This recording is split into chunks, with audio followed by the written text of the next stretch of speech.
Chapter 31, Wiring Lizard, May 2001. Testing, Special Agent Roland Martinez said into the mic. He and Agent Natalie Falan sat in their cars along with other agents ready to roll. Lizard, too, was ready for action. They all hoped this meeting would be more fruitful than that noisy lunch a couple months earlier with Stalker and Bird. The meeting in Marina seemed years ago, back in the Neolithic era before Mueller's Black Widow indictments. Yet, even today, the FBI's work was far from finished. The plan was to get a new superseding indictment to make even more arrests while the NF was still stunned by their blows.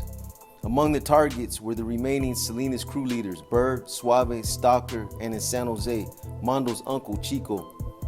And there was the General Pinky and a few more captains who were still up in the bay. The operation had grown more technology dependent since the days of Moe's taped-on body transmitter.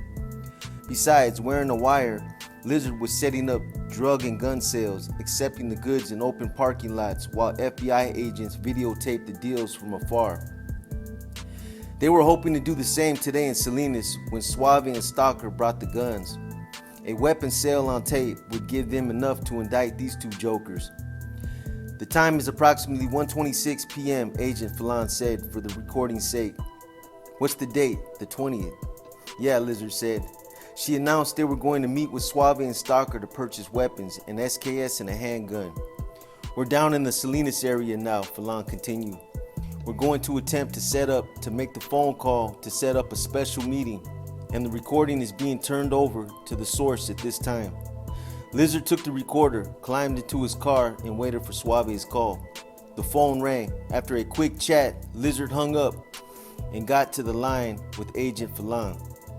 Unfortunately, homeboy Suave didn't have the guns. You're kidding, she said. You think he brought them for himself? No, he said, trying to reassure her. I can't see that because he'd be doing something against authority. He told her that if the FBI wanted to do the handoff another time, they could, but Suave had told Lizard that the seller, a Samoan dude named Shackles, had already obtained an SKS and a handgun for Suave to pick up. The problem was the Samoan fool wasn't answering his phone. They decided Lizard should wait to see if Suave came through with the weapons. Meanwhile, Lizard could meet with Stalker.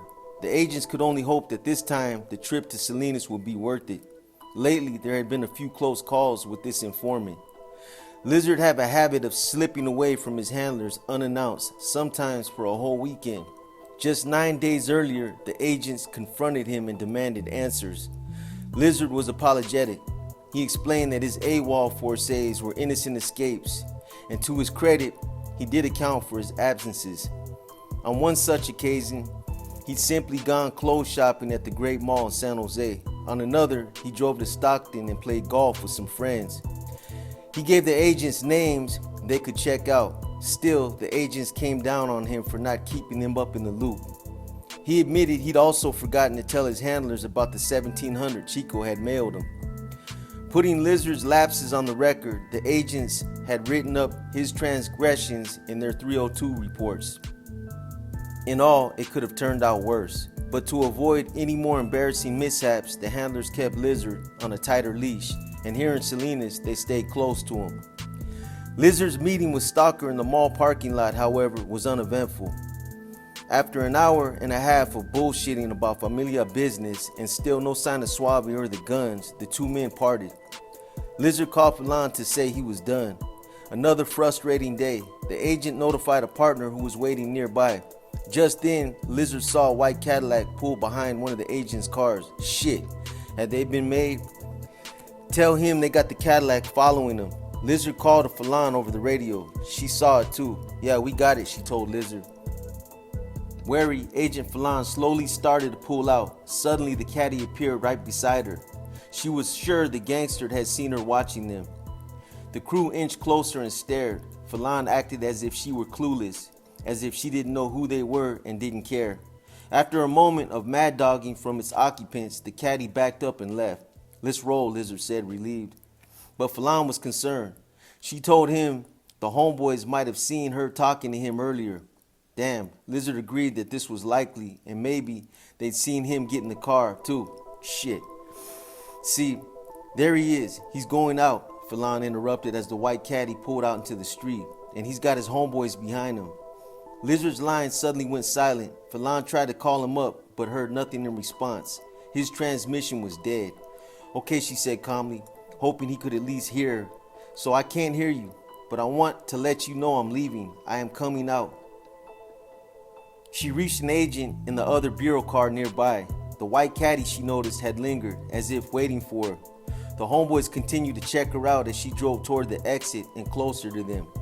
Phelan did her best to make light of the threat as she stayed on the line with her fellow agent. Amy, I'm out on the road, leaving the parking lot now. There's your boys right there. See them all looking at me like I'm a celebrity, she said. I'm a celebrity. Lizard abruptly came on the line. That damn wire had been digging in his side, and he must have lost her when he tried to adjust it. He also headed toward the parking lot to exit. Ahead, he saw the white caddy turn right very slowly, as if to impress the point that no one here could be sure who was spying on whom. It also served as a reminder that catching the Salinas crew in a criminal act might be a lot harder than the agents imagined. Pulling onto Main Street, the FBI caravan watched the tail of the white caddy peel away. The agents and Lizard cut a left, threaded onto the freeway, and got the hell out of this godforsaken town.